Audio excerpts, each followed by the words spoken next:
Welcome to Lifetime Partners Show, where I host and interview health practitioners and entrepreneurs from around the world. Educating is what I love to do, and how I give back, and sharing and networking is how we achieve this. So today we have Dr. Nona, please correct your last name, Djvaid? Djavid, all the way from Southern California, USA. So if you haven't been to her page already and read her bio, she's an amazing life. She's traveled from Iran to USA, age 16, studied as a chiropractic doctor, and is now a successful businesswoman and entrepreneur. So she really lives every day doing what she loves. And she's been featured in Forbes, she's been in the Huntington Post, and she's also authored a book called eLIVate Your Life. And at my request, she is here today with us to share some of these secrets in her success and to tell us about her journey. So I'm super excited to have you here, and I'm thrilled that you're on the show today, Dr. Nona. It's been a long time coming. I've been watching your work. Our circles cross over at times, so I'm really excited to have you here and really grateful for you to be here. So the stage is yours, Dr. Nona. Just tell us a little bit really about your journey, and we'll kickstart the Q&As after that. Yeah, well, thank you, Letitia, for having me. I'm so excited to be here and have this conversation. I'm excited to what's about to unfold today as we're talking and as you ask the questions. But a little bit about my journey. You already kind of mentioned, moving here to the U.S. at the age of 16. And then, you also touched on all the things that are so great about me, that are in my bio, like, oh, she's been featured on Forbes, she's a multi-million-dollar, blah, blah, blah, all of this stuff.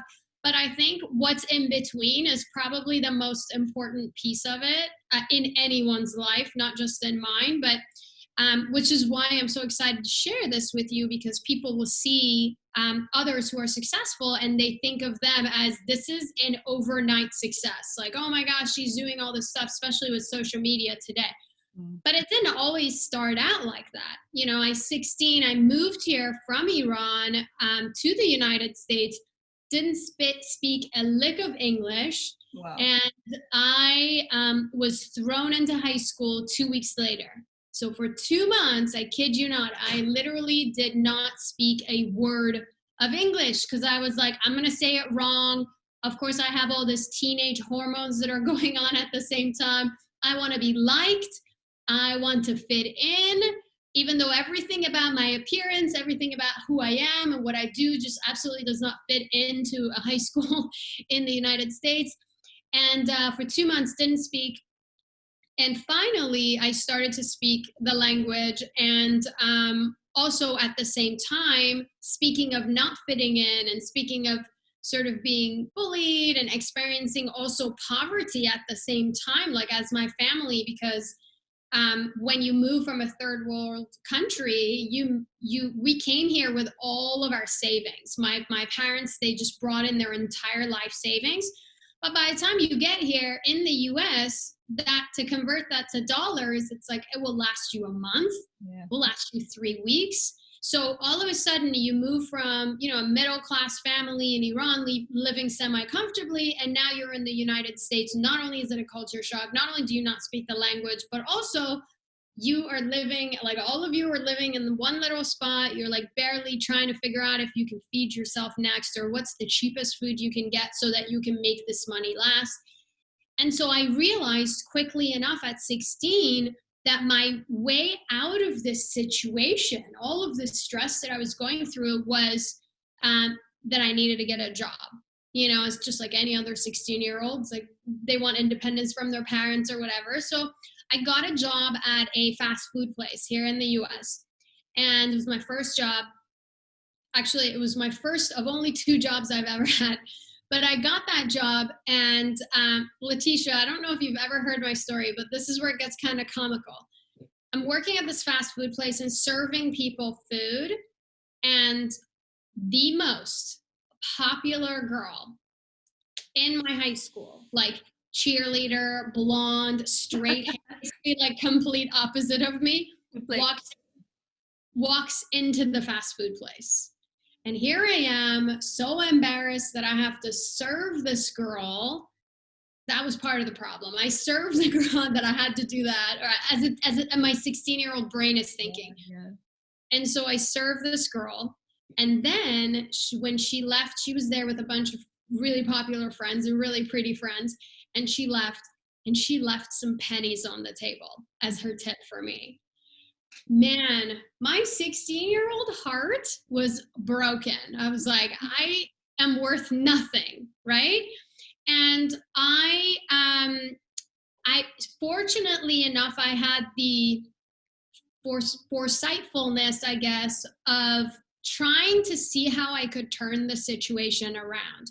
So what I ended up doing that day, as a result of this heartbreak, I decided I'm going to quit my job and I'm never going to be in a situation like this. And so I started to look into what it would take for me to start a business at 16. And I started a tutoring company. So what happened is I was like, I'm really good at math. I know math. I started to tutor little kids in math. And then I started to realize that people were referring me to their friends and family members, and I couldn't be everywhere at all times.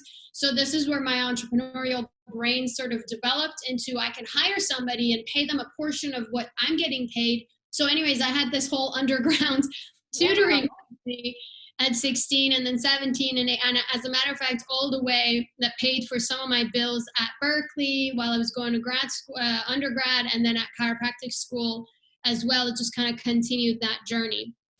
Moving forward, once I graduated chiropractic school, I worked for a chiropractor for a short period of time, my second and last job ever. And I worked for that chiropractor soon after I realized it was like a bad decision. I almost gave up chiropractic, and then I moved to I just like, I need to leave. I need a new start. So I moved into a new city, into a new town, and started as an independent contractor in another clinic down here in Southern California, and sort of started to build my business from the ground up. And so that's kind of a little bit of the in-between of where I started and where I got on this chiropractic path of things. And even then, I'd always wanted to look to grow. Like, growing is where my happy place is. If I'm not growing, I feel like I'm practically dying. Yeah. So moving forward, and to make the long story short, I'm in practice for a few years. I had a practice management group that I was with, and I was like following everything they would tell me. I was working really hard and I was hustling, and I thought that's what it was all about. And I almost pretty much burnt out. My practice was successful in terms of financially. However, I was working too many hours. I was just burning out. It wasn't who I am. It wasn't like aligned with what I wanted to do. I realized half the stuff that were coming out of my mouth, I'd never thought about. I just accepted it from this group and was just spitting it out, right? So like, talk about being out of alignment. I actually have a whole chapter on this in my book, eLIVate Your Life. And this was about 3 years into practice. Then I was like, okay, I gotta drop everything that I've learned. Have you ever watched the show KonMari? No, I haven't. No. So, okay, and she basically like goes into people's homes and she organizes things. I felt like, I mean, I've seen things similar. Yeah, so that gives me an idea. Okay, so yeah. I literally was like KonMariing my practice. I dropped everything that was, so she has a saying. She says, when you're purging your closet, you put the things that no longer spark joy, you put them in one pile, and then the things you want to keep, you just hold on to them or whatever.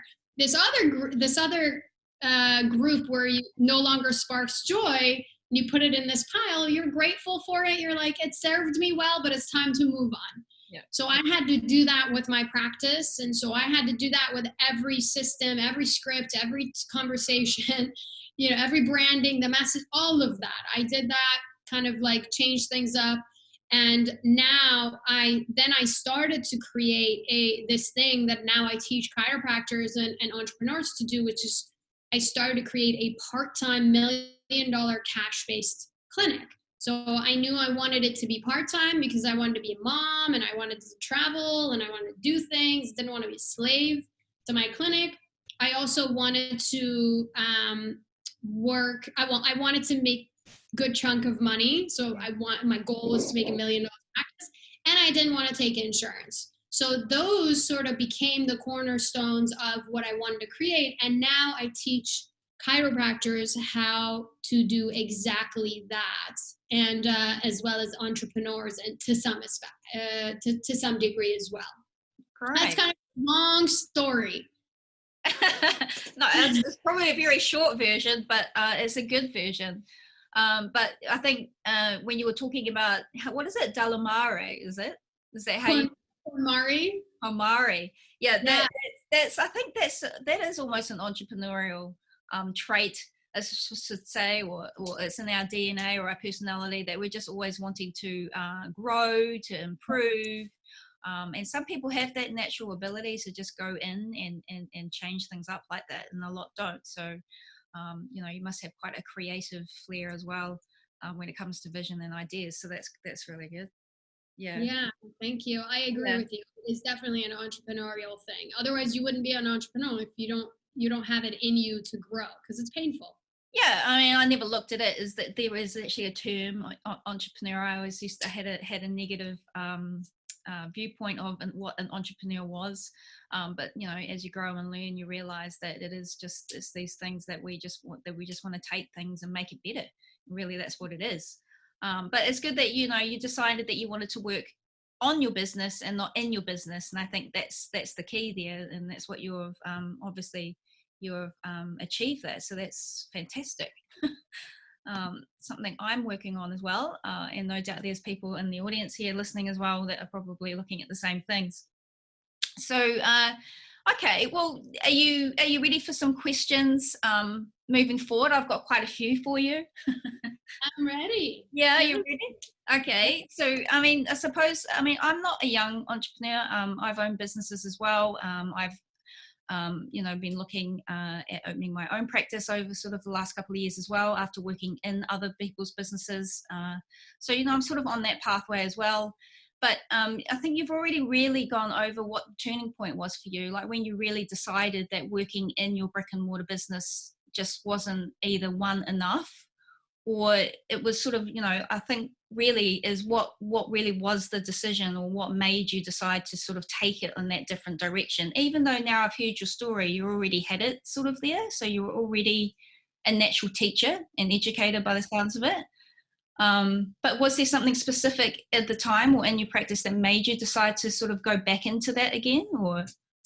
Yeah, I'm so glad you asked that question, because like I said at the beginning, a lot of people, they look at someone and they're like, oh, must be an overnight. Yeah. A lot of people go out there and say, oh, overnight I was able to do this, or overnight I was able to make this decision to, say, for a chiropractor, for a practitioner, a medical doctor, to go cash. Overnight I made the decision to cut my hours.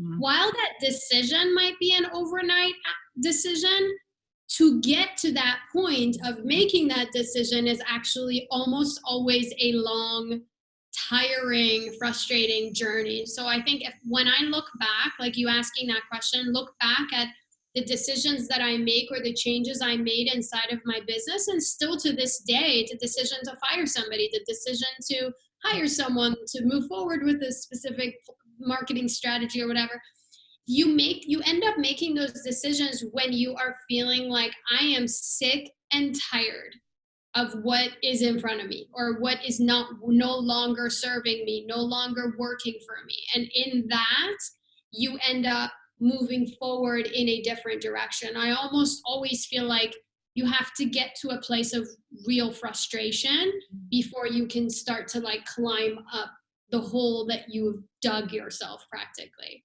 Yeah. So really, there's just no excuses. You just have to go all in, because that it's almost a feeling, or it's that point where you get to, you're like, that's it. I've got to do this. More. So sorry, what was that? I was saying like this, like you get to a point where you're like, I can't stand this anymore. I got to do something different. And then you're like, okay, I'll just drop all of this, no matter how hard this looks or feels. I got to do something different. What I've been doing has landed me here. It's no longer serving me. Maybe it did in the past, but I got to pivot and I got to do something different. Exactly. And speaking about pivoting, you know, with being, I'm not sure, is California still, you're not, are you still in a form of lockdown there or? Yeah. I mean, we somewhat, but yes, it's like a moderate Yeah. version of it. So, I mean, working from home, you've obviously found that you've been doing a lot more work from home. So, you know, I really like to ask you, and I know the audience always asks this question, but you know, what are some of the pros and cons of working from home? You know, as a doctor and as a parent and business owner, you know, is there any, what pros and what cons have you found during this transitional period? That you might be able to advise us on? You know, I think so. It's such a multi-dimensional thing because at the beginning when it happened and I was working from home, I personally wouldn't have a problem with it if my kids weren't home. Yeah, It's right. really bad. But what before the pandemic happened, I worked from home because I usually like do my coaching calls, I do my podcasts, I do all the things that I do or actually do from my home office. Then they said, well, the kids can't go to school, and I have so much respect for especially a lot of chiropractors that homeschool. Yeah. That is not just Welcome. can't do that. You just can't. It's not my strength. Like if you were to ask me what's your biggest weakness, I'd say homeschooling. Oh, good, because that's coming up soon. There you have the answer. Homeschooling is my biggest weakness. But no, really, I had a really hard time like compartmentalizing my time to work and then separate and be present. And the kids had a really hard time with it too because when they're at school or they have something that's scheduled that's disconnected from me, it allows them to grow and do their thing. And then we come together and I can give them 100% of my present time consciousness. But now we're in this like complete mess. We don't really know what we're doing. So to really answer your question, I really struggled with it until my kids actually, we found our routine and our rhythm and we got help. And then now the kids are actually back to school. But even still, I actually got an office space outside of my house, even though I have my office inside of the house, because I felt like the meshing of the two spaces for me personally, I was having a hard time with it. Like I wanted to go somewhere, be at work, do my thing. So when I come home, I have that separation and I can be a mom and a wife and do the things that I love to do. Yeah. At the same time, looking back, I do want to say I'm really grateful for the time that I did, even though it was a struggling, hard time. I'm Yeah. so I've, grateful for that. I've talked to many, you know, well, personally, parents. I mean, it's men, it's fathers and mothers. We've all experienced it, but especially for women that are businesswomen, it was a big shift for them too. And that the whole online coach or the whole online schooling was you know, was a big change even for them. I think we just get caught up too. We've got our lives. We're doing what we have to do for our families, for our children, and then they sort of go off and do their thing. But it's sort of, we all sort of got put back together and realized, oh, okay, so they're actually at this level. So it's kind of interesting, I think, from what I've heard from parents as well. But I mean, I've taken a couple things there away. Really, routine, it was key, and that is with most people. And also just making sure that you have that separate time. Like if there is work, then you have a separate room or even an outside room, so that you can then be present when you are with your children. So that's, yeah, that's really good. Are you? I've got. Are you involved with any type of charity work as well? I know a lot of practices or a lot of business, when you get to a certain level, you usually have, you know, you're usually involved in a lot of charity work. So, you know, especially for people looking at that or recommendations on how to start. I wasn't sure if you were involved with any charity work. Dr. Nona? Yeah, I have always had it in my heart to help kids. Or like I remember being really young and my parents explaining, like in Iran, I remember seeing kids on the street, like street kids, and asking my parents and like not really understanding that it's possible for a kid not to have parents. So like for the first time I explored the idea of someone can be an orphan and not have their parents, and just kind of planted a seed in my heart. And when I first started my clinic, I had my husband put a nonprofit tab because I told my husband, I was like, somehow I'm going to do this. I'm going to have a nonprofit that's going to help kids. And you know what happens? You get busy and life gets in the way and all of that. And that nonprofit tab always said, coming soon. You know, we never did anything with it. So fast forward a few years, I had the opportunity to rebrand because I run multiple businesses, but my weight loss business, I got an opportunity to rebrand it. When we rebranded it, I said, this is my time. I'm going to, I want to give back. I want my businesses to be conscious. I wanted to give back to the community. So ultimately we said, for people who are coming in, a portion of our profits is going to help orphans around the world. We actually ended up in El Salvador one year, and then one year we ended up in Tijuana. And once I visited one of the orphanages in Tijuana, I decided, like, I just captured my heart. I met the kids. It's a smaller orphanage. And I decided that was the specific orphanage that I wanted to work with. And so year after year, we donate a portion of our proceeds to this orphanage, and we work with them on an ongoing basis. One of my biggest dreams is to actually start an orphanage in Iran. And I talk about this publicly on my page and stuff. And one day I'm saying it so that one day I'm actually held accountable and do this for the world. Mm-hmm. But that's what I've been involved in. Perfect. It will happen. It will happen. I'm glad you raised that. I'm glad. I'm really glad. Yeah.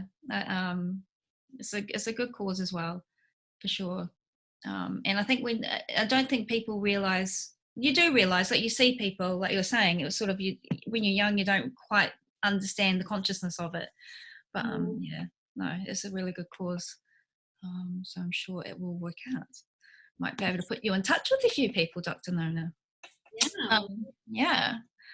So, okay. So are you okay if I mean, we've talked a little bit about family, and you've said you've got children of your own. So are you okay if I ask you a few questions around that? Yeah. Yeah. Okay. So first of all, I'll just ask a couple of questions around leadership and accountability. And so you've already said what your greatest weakness is as a person, and we now have clarified that as homeschooling. That's right. That's my greatest weakness. We'll just write that one down. But as far as your greatest quality as a person, what would you say about yourself? I would like to think that I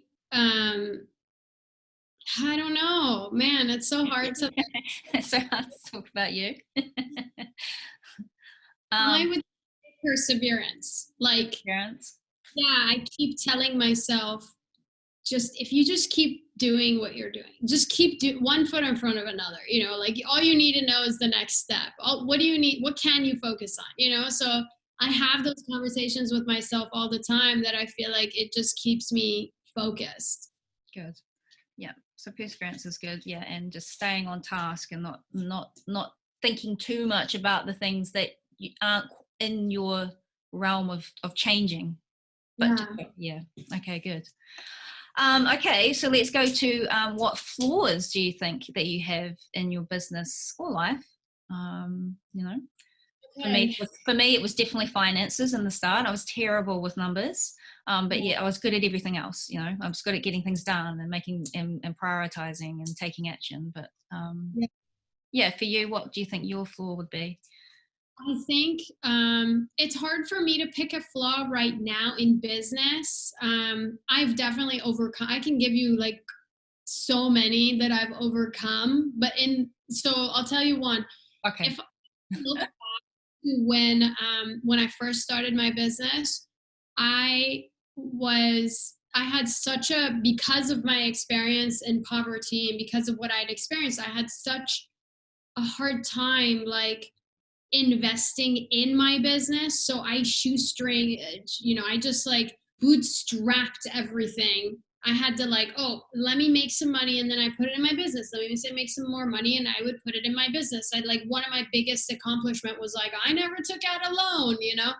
But at the same time, it was really hard to do so. And now I see that if I had invested in my business and if I had spent some money, whether it was the bank's money or borrowed from a friend or whatever, that and if I had the faith in myself in those young years, I could close this gap of 0 to a million or million to million part-time. You know, I could close this gap and get there so much faster than I did. Okay. So that's one of the things I learned. Like right now, most recent thing that I'm learning in my business is I want to keep, kind of relating to that flaw or that misunderstanding as a young business entrepreneur.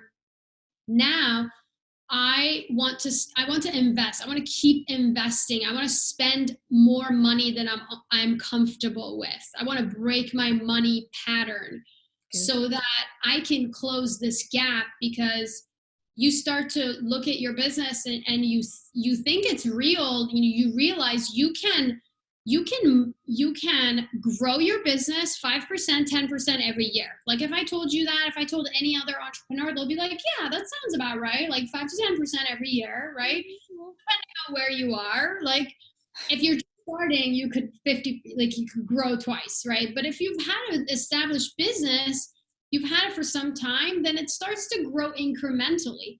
But I want expansion of consciousness. If I were to like talk about a flaw, is like, how can I get myself to think that my business can actually 10x in a short period of time? Mm-hmm.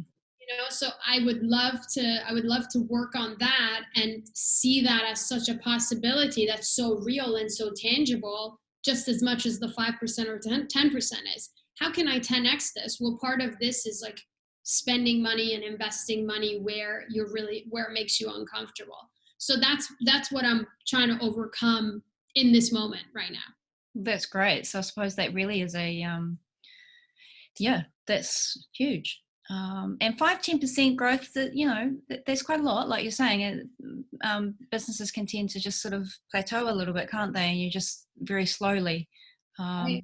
But yeah, all power to you and making that happen. So, so you is your partner involved? Do you work together within your business, or does he sort of have a different role in the business, or?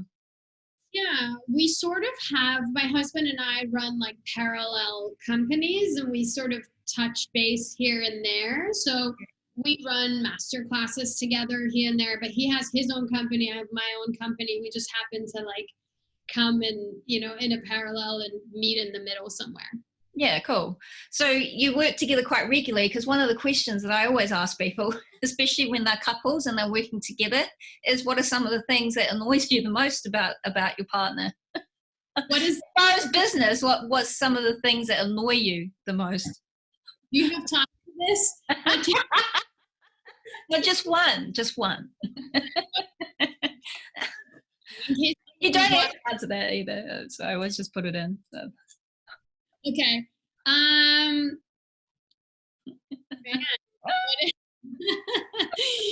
Move on to the next question.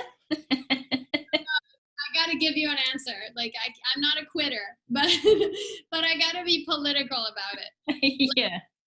So I think that we have such different personalities that oftentimes like we constantly have to meet each other where we are at. Like he has to meet me where I'm at. I have to meet him where he's at. And we're both kind of stubborn. So if I were to say what annoys me about him, it's more what annoys me about the fact that we're both stubborn, which is we butt heads when it comes to like, I like it a certain way. He likes it. It's thankfully that does not translate into our personal life. That's It right. just Yeah. stays So it's in more, around sort of creativity and idea generation. So I mean, like any work partners, you know, you would obviously have schedule time that you would sit down and strategize together. You know, yes, scheduled times to butt head. perfect. Exactly. Yeah. Yeah. Cool. And you've got 2 children. So do you think they'll follow in your footsteps? Is that your hope for them to That's become? yeah, we're definitely I mean I'm all about them picking what they want to do and picking what they love, but I am definitely planting all kinds of seeds of entrepreneurship and ultimately I want my kids to be free thinkers. I want them to be wild. I want them to be crazy like themselves, in touch with their spirits and who they are. So, and I my belief, and hopefully some people probably disagree with this, but my belief is that you get to be that when you're an entrepreneur and not so much if you have a 9 to 5 job. Yeah, I agree. And that's wonderful. Okay, so there were a couple of other questions there. When was the maddest time you've ever been in business? I know we are challenged every day, whether it's with legal issues or whether it's something hasn't turned up on time or, Yeah. whatever it might be. But I mean, mad is quite a big word, but, can you think of a time when you were like quite angry about something within business? I can, and that's such a great question. You're such a good interviewer. Oh, thank you. So I remember when I forgot to pay for my license renewal as a chiropractor. Oh, no. And so I don't know if you don't pay it, you get stuff in the mail, and then you don't pay it. And then you can take your license taken away from you. Not only that, the state board can come after you because you've been seeing patients without a license for that period of time where your license expired.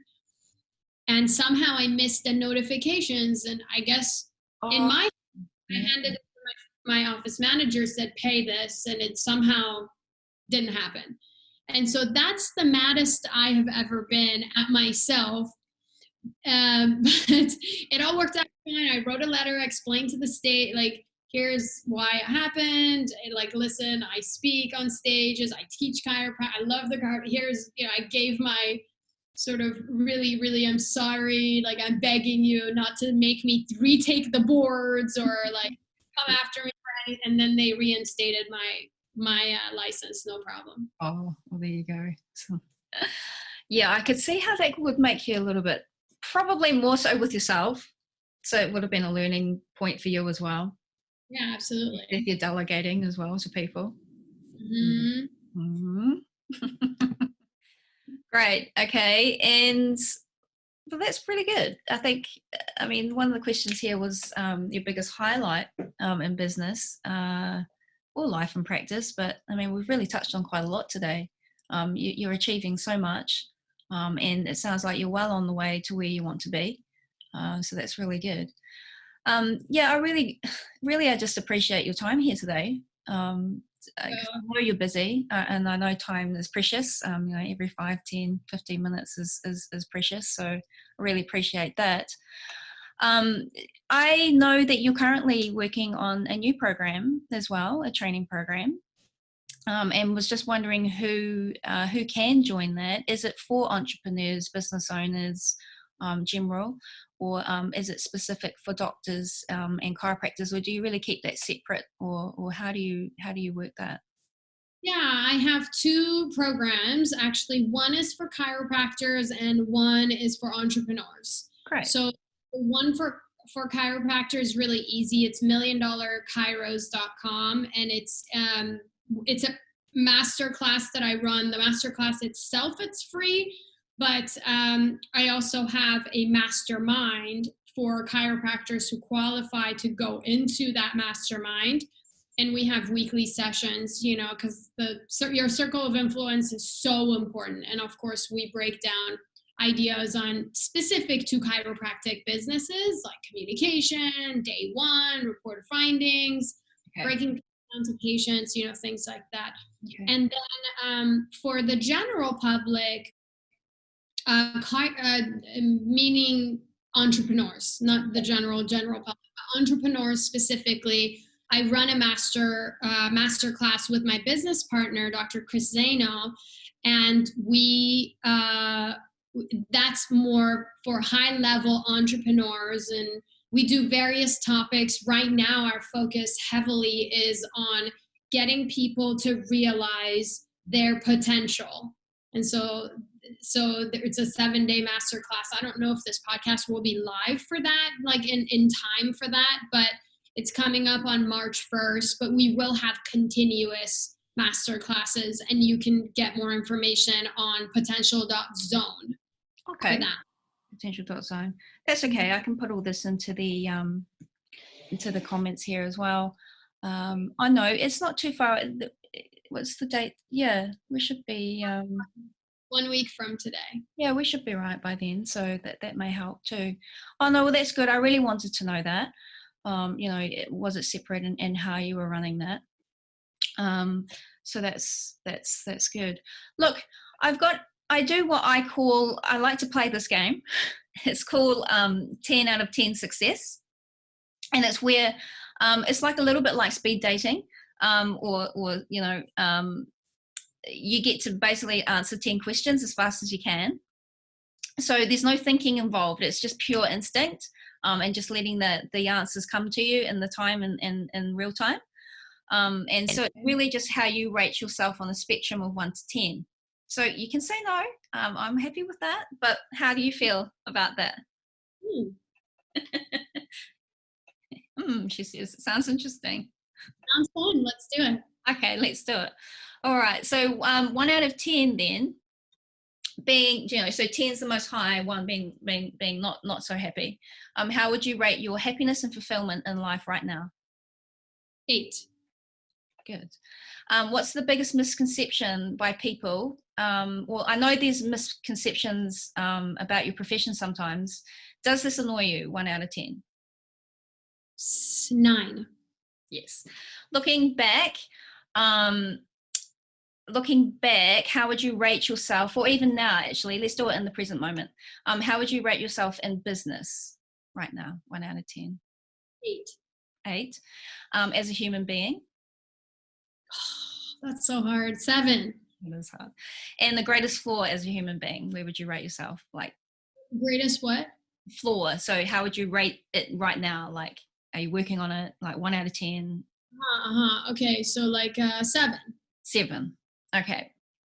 And looking back, this is a different question. It's not 1 out of 10, but looking back 5 to 10 years ago, would you have done anything differently? And what would it be? No, I feel like everything I've done has like brought me to this moment. So perfect. Would you call yourself an entrepreneur who is a doctor and coach, or a doctor and coach who is an entrepreneur? I would consider myself an entrepreneur first. Perfect. And this is for me. Just describe me in 1 word and what you think about how this interview went.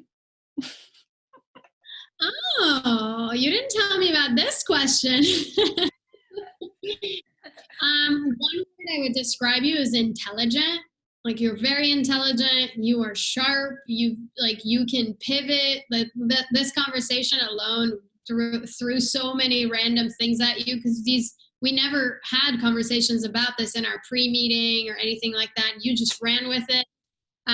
You are a go-getter. I know that's another word, but you've got your list of things you want to accomplish and go after the people you want to go after, and you've got it. And I think that this interview was a really, really fun one. I've done a lot of podcasts, and it gets repetitive. So I loved the questions that you asked, and I loved how you presented them also. Oh, thank you.